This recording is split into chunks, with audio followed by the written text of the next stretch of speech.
Writ பெட்டிஷன்ஸ்க்கும் civil procedure கோடுக்கும் ஒரு தொடர்பு ஒன்று இருக்கு. சிவில் ப்ரொசீடிங்ஸ் மாதிரியே ஒரு நிறைய சிமிலாரிட்டிஸோட ரிட் பெட்டிஷன் நடக்கிறதுக்கான வாய்ப்புகள் இருக்கு.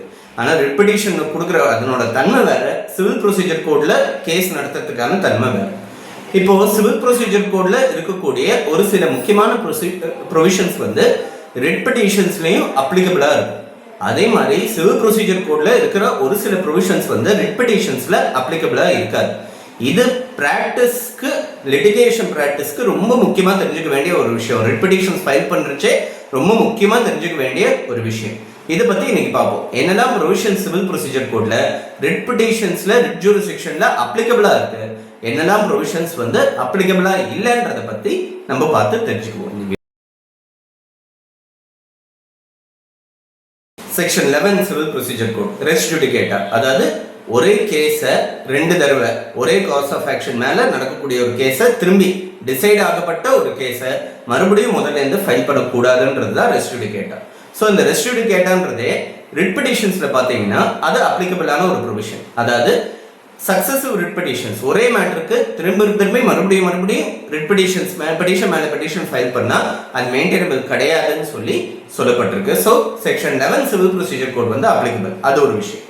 செக்ஷன் 144 சிவில் ப்ரொசீஜர் கோட், அதாவது ரெஸ்டிடியூஷன், பழைய நிலைக்கு திரும்பி கொண்டு வருதல் அப்படின்னு சொல்லிட்டு சொல்லலாம். சிம்பிளா முன்னாடி இருந்த நிலைக்கு திரும்பி சரி செய்யறத, மறுசீரமைப்பு பண்றது அப்படின்றத சொல்லலாம். ரெஸ்டிடியூஷன் என்னன்னா, ஒரு ஜட்மெண்ட் ஒன்று பாஸ் ஆகுது, அந்த ஜட்மெண்ட் வந்து ஒருத்தருக்கு ஏக்கு சாதகமா பாஸ் ஆகுது, ஏ பி மேல ஒரு கேஸ் போடுறாரு, ஏக்கு சாதகமா ஜட்மெண்ட் பாஸ் ஆகுது, அதனால அந்த ஜட்மெண்ட்னால ஏக்கு வந்து ஒரு நிலம் ஒன்று பார்ட் ஒன்று கிடைச்சிருச்சுன்னு வச்சுக்கோங்க. இப்போ பி வந்து அப்பீல் போறாரு, அப்பீல்ல வந்து பி ஜெயிச்சிடுறாரு. அப்படி இருக்கும் போது ஆரம்பத்துல என்ன நிலையில இருந்ததோ அது பழைய நிலைக்கு திரும்பி கொண்டு வரதுக்கான அதிகாரம் வந்து பிக்கு இருக்கு. ஸோ ஒரு டிஃபெண்டன்ட் ஜெயிச்சாங்கன்னா அந்த எக்ஸிக்யூஷன் பெட்டிஷனுக்கு பேர் ரெஸ்டிடியூஷனே சிம்பிளா சொல்லலாம். சிம்பிள் ஒரு லாங்குவேஜ்ல அண்டர்ஸ்டாண்டிங்ல சொல்லலாம். ஸோ இந்த ரெஸ்டிடியூஷன் பெட்டிஷன் வந்து சிவில் ப்ரொசீஜர் கோட்ல இருக்கிறது. ரிட் பெட்டிஷன்ஸ்லயும் ஒரு சில கேசஸ்ல வந்து அது அப்ளிகபிளா இருக்கும்ன்றதை தெரிஞ்சுக்க வேண்டியது. மூணாவது, ஜாயிண்டர் ஆஃப் பார்ட்டிஸ், அதாவது யாரெல்லாம் பார்ட்டிஸா சேர்க்கணும், யாரெல்லாம் பார்ட்டிஸா சேர்க்கக்கூடாது, இவங்க மேல வழக்கு மூலத்தோட எந்த விதமான பகுதியும் அப்ளிகபிள் கிடையாதுன்றது இருந்ததுன்னா, காஸ் ஆஃப் ஆக்ஷனே கிடையாதுன்னா அவங்க வந்து ஜாயிண்டரே கிடையாது. இல்லைன்னா இவங்களை சேர்க்கணுன்றது இருந்ததுன்னா, ஸோ இந்த ஜாயிண்டர் ஆஃப் பார்ட்டிஸ்ன்றது சிவில் ப்ரொசீஜர் கோட்ல கொடுக்கப்பட்ட இந்த ப்ரொவிஷன், அது வந்து ரிட் பெட்டிஷன்ஸ்லயும் அப்ளிகபிளா இருக்கும். அப்புறம் ஆர்டர் 1 ரூல் 8 ரெப்ரசன்டேட்டிவ் சூட்ஸ், அதாவது நிறைய பேர் சேர்ந்து ஒரு சூட் ஃபைல் பண்றது அப்படின்றது ரெப்ரசன்டேட்டிவ் சூட்ஸ். இது ரிட் பெட்டிஷன்ஸ்லயும் அப்ளிகபிள். நிறைய பேர் சேர்ந்து, அது வந்து ஹைகோர்ட்ல வந்து ரிட் பெட்டிஷன் ஃபைல் பண்ணும்போது ஒரு தனி ஃபார்ம் இருக்கு. மெட்ராஸ் ஹைகோர்ட் ரூல்ஸ் படி ஒரு 2B பெட்டிஷன் சொல்லி ஒரு இருக்கு. அது நிறைய பேர் சேர்ந்து அதே ஒரு காஸ்க்காக ஃபைல் பண்ற ஒரு ரிட் பெட்டிஷன்றதுனால அந்த 2B பெட்டிஷன் வச்சு அவங்களும் பார்ட்டிஸா சேர்க்கறதுக்கான பர்மிஷன் கேட்கணும்ன்றத ஒரு ப்ரொசீஜரல் ஆஸ்பெக்ட். ஆனால் ரெப்ரசன்டேட்டிவ் சூட்டுன்ற கான்செப்ட் வந்து ரிட் பெட்டிஷன்ஸ்லயும் இருக்கு. சரி, இதுக்கு அடுத்தது அப்பியரன்ஸ் அண்ட் நான் அப்பியரன்ஸ் ஆஃப் பார்ட்டிஸ், அதாவது எதிர்த்தரப்பினர் வரலன்னா என்ன ஆகும், ஒரு பார்ட்டி வரலன்னா என்ன ஆகும்ன்றது. இது வந்து அந்த கேஸ் ஃபைல் பண்றவங்க வரலன்னா writ petition may be dismiss for non prosecution. Dismiss for டிஃபால்ட்னு சிவில் கேசஸ்ல சொல்றது, டிஸ்மிஸ் ஃபார் நான் ப்ராசிக்யூஷன் பெரும்பாலும் ரிட் பெட்டிஷன்ஸ்ல சொல்றது உண்டு. ஆப்போசிட் பார்ட்டி வரலன்ற காரணத்தினால ஒரு கேஸை எக்ஸ் பார்ட்டி ஆர்டர்ன்றது கான்செப்ட் கிடையாது ரிட் பெட்டிஷன்ஸ்ல.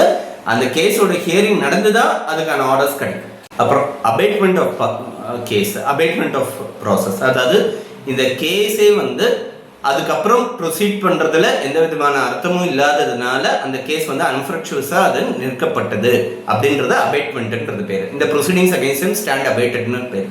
இந்த கான்செப்ட் வந்து சிவில் ப்ரொசீஜர் கோட்ல இருக்கிறது. ரிட் பெட்டிஷன்ஸ்லயும் ஒரு சில கேசஸ்ல அப்ளிகபிளா இருக்கிறதுக்கான வாய்ப்புகள் இருக்குன்றது இது இருக்கு. அடுத்தது காம்ப்ரமைஸ் அண்ட் செட்டில்மெண்ட், அதாவது காம்ப்ரமைஸ் மூலமா, செட்டில்மெண்ட் மூலமா இந்த கேஸ் வந்து முடிச்சுக்கிறது அப்படின்றது ரிட் பெட்டிஷன்ஸ்லயும் அப்ளிகபிள். ரிட் பெட்டிஷன்ஸ்ல கவர்மெண்ட் சைட் கிட்ட இருந்து ஒரு காம்ப்ரமைஸ் மூலமா, ஒரு காம்ப்ரமைஸ் மெமராண்டம் மூலமா அதை முடிச்சுக்கலாம். அதே மாதிரி ஒரு சில ஆர்டர்ஸை சேலஞ்ச் பண்ணி ஃபைல் பண்ணக்கூடிய ரிட் ஆஃப் சர்ஷியரி இருக்கு அப்படின்னா அது காம்ப்ரமைஸ் செட்டில்மெண்ட் மூலமா முடிச்சுக்கிறதுக்கான வாய்ப்புகள் இருக்கு. அதே மாதிரி சர்ஃபேசி ஆக்ட் சம்பந்தப்பட்ட ரிட் பெட்டிஷன்ஸ்லாம் நிறைய காம்ப்ரமைஸ் செட்டில்மெண்ட்டுக்கு ரெஃபர் ஆகப்படும். ஸோ அந்த காம்ப்ரமைஸ் செட்டில்மெண்ட்டும் ரிட் பெட்டிஷன்ஸ்ல அப்ளிகபிளான ஒரு ப்ரொவிஷன் நம்மளால சொல்ல முடியும். இதுக்கப்புறம் கமிஷன், அதாவது ஒரு அட்வொகேட் கமிஷனர் அப்பாயிண்ட் பண்றது, இல்ல தனியா ஒரு விசாரணை கமிஷன் வச்சு ஒரு விஷயத்தை விசாரிக்கிறது, அதெல்லாம் வந்து சிவில் ப்ரொசீஜர் கோட்லயும் இருக்கு. ரிட் பெட்டிஷன்ஸ்க்கும் அது அப்ளிகபிள். கோர்ட் வந்து ஒரு கமிஷன் ஆஃப் என்கொயரி கான்ஸ்டியூட் பண்ணி ஒரு விஷயத்தை என்கொயரி பண்ண சொல்றதுக்கான வாய்ப்புகள் இருக்கு. இதுக்கப்புறம் ரெவ்யூ, அதாவது மறுசீராய்வு செய்யறது, சீராய்வு செய்யறது. ரெவ்யூ பெட்டிஷன் ஃபைல் பண்றதுன்றது ரிட் பெட்டிஷன்ஸ்லயும் இருக்கு. ஒரு ரிட் பெட்டிஷன் ஃபைல் பண்ணி ஒரு ஆர்டர் ஒன்று வந்துருச்சுன்னா அங்கேயே ரெவ்யூ ஃபைல் பண்ண முடியும். அது இல்லாமல் சிவில் ப்ரொசீஜர் கோட்லயும் ரெவ்யூக்கான ப்ரொவிஷன்ஸ் இருக்கு. இதெல்லாம் சிவில் ப்ரொசீஜர் கோட்ல அப்ளிகபிளா, ரிட் பெட்டிஷன்ஸ்லயும் அப்ளிகபிளா இருக்கக்கூடிய ஒரு சில ப்ரொவிஷன்ஸ் பத்தி இப்போ நம்ம பார்த்தோம்.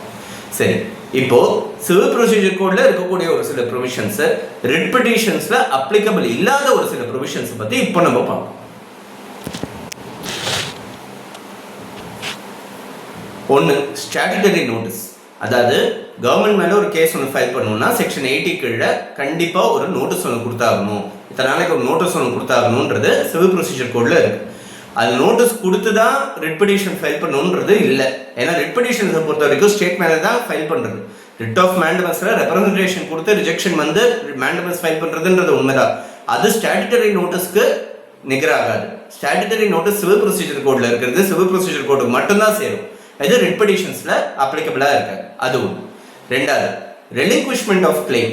அதாவது ஒரு பர்டிகுலர் கோரிக்கை ஒன்று வச்சு ஒரு ப்ரேயர் ஒன்று வச்சுட்டு அதுக்கு முழுசா கேட்கலன்னா அந்த மிச்சம் இருக்கிற ரிலீஃபை வந்து கிளைம் பண்ணாத ரிலீஃபை ரிலிங்க்விஷ் பண்ணதா அர்த்தமா இருக்கு. இது ஆர்டர் 2 ரூல் 2 சிவில் ப்ரொசீஜர் கோட்ல கொடுக்கப்பட்டிருக்கு. இது வந்து ரிட் பெட்டிஷன்ஸ்க்கு அப்ளிகபிள் ஆகாது. ஒரு பர்டிகுலர் பார்ட் ஒரு ப்ரேயருக்கு வந்து ஒரு ரிட் பெட்டிஷன் ஃபைல் பண்ணிட்டு இதை நீங்க அன்னைக்க கேட்கலன்றதுனால நீங்க அதை திறந்துட்டீங்க, அந்த ரிலீஃபை வந்து உங்களுக்கு அப்ளிகபிளா இல்லைன்றதுனால நீங்க அதை திறந்துட்டீங்கன்னு சொல்ல முடியாது ஆப்போசிட் பார்ட்டியால. ரெலிங்க்விஷ்மெண்ட் ஆஃப் கிளைம் வந்து ரிட் பெட்டிஷன்ஸ்ல அப்ளிகபிள் கிடையாது. மூணாவது, சூட்ஸ் பை இண்டிஜென்ட் பர்சன்ஸ். அதாவது கோர்ட் ஃபீ கட்ட, நம்ம ஏற்கனவே பார்த்தோம், கோர்ட் ஃபீ கட்ட முடியாத ஒரு பர்சன் வந்து இண்டிஜென்ட் பர்சன். அவங்க வந்து ஒரு கேஸ் ஃபைல் பண்ணணும்னா கோர்ட் ஃபீ கட்ட முடியலன்றதுனால அதுக்கு தனியாக ஒரு அப்ளிகேஷன் கொடுத்து ஃபைல் பண்ணுறதுன்றது உண்டு. ரிட் பெட்டிஷன்ஸில் அது அப்ளிகபிள் கிடையாது. ரிட் பெட்டிஷன்ஸில் இருக்கிற கோர்ட் ஃபீயே இன்னைக்கு தேதியில் தமிழ்நாட்டில் 750 ரூபாய் தான். பட் அது வந்து சூட் பை இண்டிஜென்ட் பர்சன்ஸ்ன்றது வந்து ரிட் பெட்டிஷன்ஸில் வந்து அந்த கோர்ட் ஃபீ கட்ட முடியாதுன்ற விலக்கு வந்து அவங்களுக்கு அப்ளிகபிள் கிடையாது. இது ஒரு விஷயம். Suits involving validity of law. வேலிடிட்டியை, ஒரு சட்டத்தோட கான்ஸ்டிடியூஷனல் வேலிடிட்டியை சேலஞ்ச் பண்ணுறதுக்கே தான் ரிட் பெட்டிஷன், ரிட் ப்ரொசீஜரே உருவாக்கப்பட்டிருக்கு. ஸோ இந்த சிவில் ப்ரொசீஜர் கோட்ல இருக்கிற ப்ரொவிஷன்ஸ் வந்து அதில் ஓவர்லேப் ஆகாது. ஒரே ப்ரொவிஷன் வந்து இதுக்காக தான் உருவாக்கப்பட்ட ரிட் ப்ரொசீடிங்ஸ்ன்றதுனால சிவில் ப்ரொசீஜர் கோடை பேஸ் பண்ணி இந்த சூட்டை ஃபைல் பண்ண முடியாது. ஸோ இந்த மாதிரி விஷயங்கள்லாம் சிவில் ப்ரொசீஜர் கோட்ல இருக்கக்கூடிய ப்ரொவிஷன்ஸ் வந்து ரிட் ப்ராக்டிஸ்ல வந்து அது அப்ளிகபிள் ஆகாது. இதை வந்து பிரித்து தெரிஞ்சுக்கணும். ஏன்னா முக்கியமாக ஒரு டிரான்சிஷன் ஸ்டேஜ் ஒன்று இருக்கு. ஒரு ட்ரையல் கோர்ட்ல ப்ராக்டிஸ் பண்ற அட்வொகேட்ஸ் வந்து ஹை கோர்ட்டுக்கு அவங்களோட ப்ராக்டிஸ் வந்து டிரான்சிஷன் பண்ணும்போது ஒரு சில விஷயம், அந்த அப்ளிகபிலிட்டி ஆஃப் சர்டன் ப்ரொவிஷன்ஸ், அதை வந்து நம்ம தெரிஞ்சுக்கிட்டோம்னா நமக்கு வந்து ரொம்ப யூஸ்ஃபுல்லாக இருக்கும். ரிட் பெட்டிஷன் ஃபைல் பண்ணும்போது இந்த ப்ரொவிஷன்ஸ்லாம் சிவில் ப்ரொசீஜர் கோட்ல உள்ளானது ரிட் பெட்டிஷன்ஸ்ல அப்ளிகபிள், இதெல்லாம் அப்ளிகபிள் கிடையாது அப்படின்றத நம்ம பிரிச்சுக்க முடியும்னா ரிட் ப்ரொசீஜர் வந்து நமக்கு அத்துப்படியாக புரியறதுக்கான ஒரு வாய்ப்புகள் இருக்குன்றதுக்காக இந்த வீடியோ.